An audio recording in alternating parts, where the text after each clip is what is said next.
નમસ્કાર, હું છું પ્રિયા અને તમે જોઈ રહ્યા છો જનતા કી જાણકારી ન્યૂઝ। નજર કરીએ આજના સમાચાર ઉપર। પશ્ચિમ એશિયામાં ચાલી રહેલી પરિસ્થિતિ વચ્ચે કેન્દ્ર સરકારે નાગરિકોને અફવાઓથી દૂર રહેવા અને ઈંધણ અંગે ગભરાટ ન ફેલાવવા અપીલ કરી છે। પેટ્રોલિયમ અને કુદરતી ગેસ મંત્રાલયે સ્પષ્ટ કર્યું છે કે દેશમાં પેટ્રોલ, ડીઝલ અને એલપીજીનો પૂરતો જથ્થો ઉપલબ્ધ છે અને સપ્લાય વ્યવસ્થા સંપૂર્ણપણે યથાવત છે। મંત્રાલયે જણાવ્યું હતું કે આંતરરાષ્ટ્રીય બજારમાં ક્રૂડ ઓઇલના ભાવમાં વધઘટ જોવા મળી રહી છે, પરંતુ હાલ દેશમાં ઈંધણની કોઈ અછત નથી।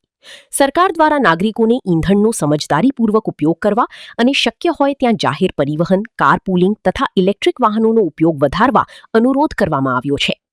પેટ્રોલિયમ મંત્રાલયના સંયુક્ત સચિવ સુજાતા શર્માએ પત્રકાર પરિષદમાં જણાવ્યું હતું કે વડાપ્રધાન નરેન્દ્ર મોદી દ્વારા પણ ઊર્જા બચત પર ભાર મૂકવામાં આવ્યો છે।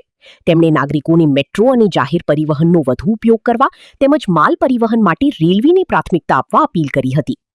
મંત્રાલયના જણાવ્યા મુજબ જો નાગરિકો રોજિંદા જીવનમાં ઊર્જા બચત તરફ ધ્યાન આપશે તો દેશ પર પડતું આર્થિક દબાણ ઘટાડવામાં મદદ મળશે।